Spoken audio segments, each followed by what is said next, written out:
প্রিয় দর্শক, নবম পর্বে স্বাগত জানাচ্ছি।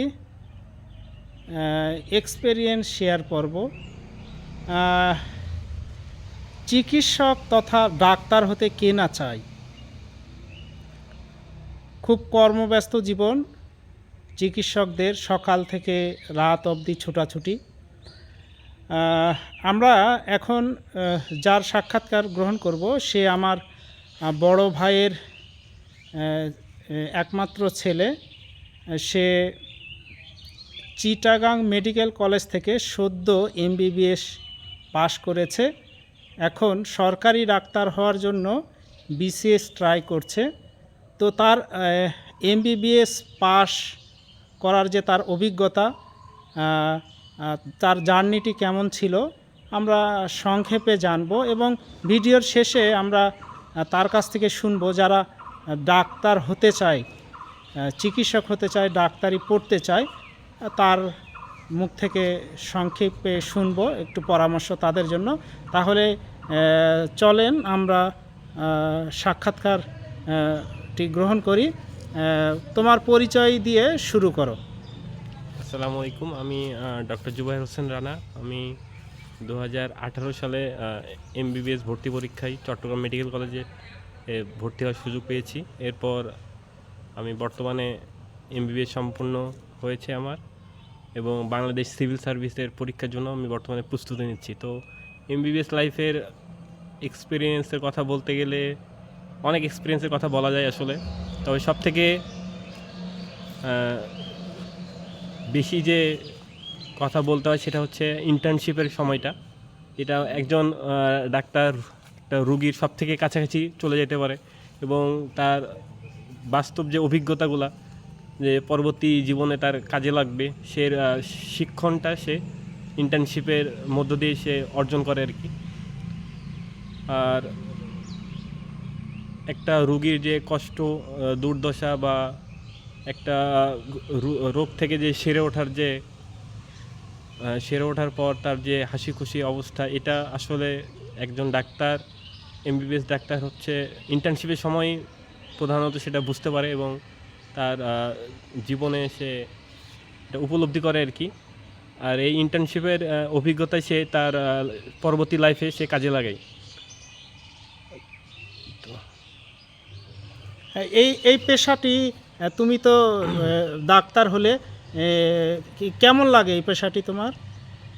ইন্টার্নশিপের সময় কি মনে হয়েছে যে আমি আসলে ভুল করেছি এই পেশায় এসে? কারণ রুগীরা অনেক দুর্দশাগ্রস্ত থাকে, তাদের সেবা দিতে হয়। এটা ভালো লাগে কি না? ভালো লাগে, অবশ্যই ভালো লাগে। অবশ্যই একটা চ্যালেঞ্জিং একটা সাবজেক্ট এটা।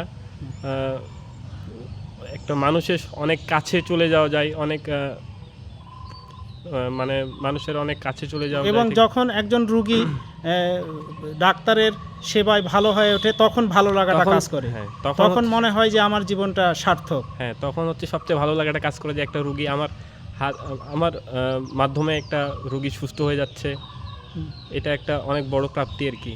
তো আমার কিছু প্রশ্ন আছে।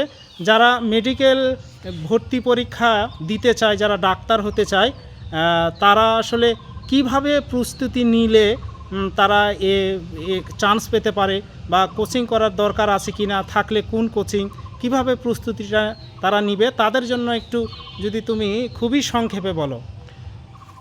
মেইনলি যে মেডিকেল ইঞ্জিনিয়ারিং বা ভার্সিটি যে কোনো সাবজেক্টেই যাক, যে কোনো সেক্টরেই যাক, সব থেকে গুরুত্বপূর্ণ সময়টা হচ্ছে তার ইন্টারমিডিয়েটের যে সময়টা। কারণ হচ্ছে এখানে অনেক সময় কম থাকে, কিন্তু তারপর সিলেবাস থাকে অনেক বড়।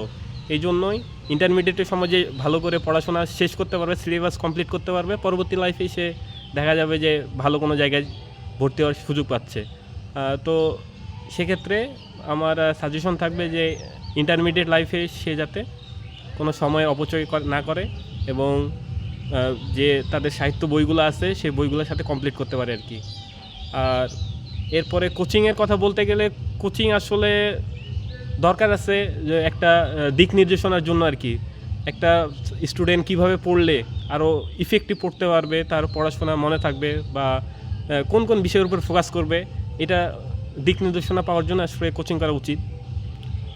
তবে নির্দিষ্ট কোনো কোচিংয়ের নাম না বলে সব যে কোনো কোচিংই আমার মতে ভালো হবে। জাস্ট সে পড়াশোনার প্রতি লেগে থাকতে হবে আর কি তার এইচএসসি লাইফে। তাহলেই সে এই ভর্তি পরীক্ষায় উত্তীর্ণ হতে পারে, তাই না? হ্যাঁ, তো তোমাকে অসংখ্য ধন্যবাদ সুন্দর দিক নির্দেশনামূলক পরামর্শের জন্য। তো আমরা সবাই আমার ভাতিজার জন্য দোয়া করব, জোবায়ের হোসেন রানার জন্য। সে বিসিএস এর জন্য ট্রাই করছে, সে প্রিলিমিনারি পরীক্ষায় উত্তীর্ণ হয়েছে, সে যেন রিটেন এবং ভাইভাই সফলভাবে উত্তীর্ণ হয়ে সরকারি ডাক্তার হতে পারে এবং সে যেন একজন মানবিক ডাক্তার হতে পারে এবং সে যেন একজন ভালো মনের মানুষ হয়ে রুগীর সেবা করতে পারে এবং তার সেবায় যেন রুগীরা সুস্থ হয়ে হাসতে হাসতে বাসায় ফিরে যেতে পারে। আমরা তার জন্য দোয়া করব, সে যেন মানবিক ডাক্তার হয়ে সবার সেবা দেয়। তো তোমাকে অসংখ্য ধন্যবাদ।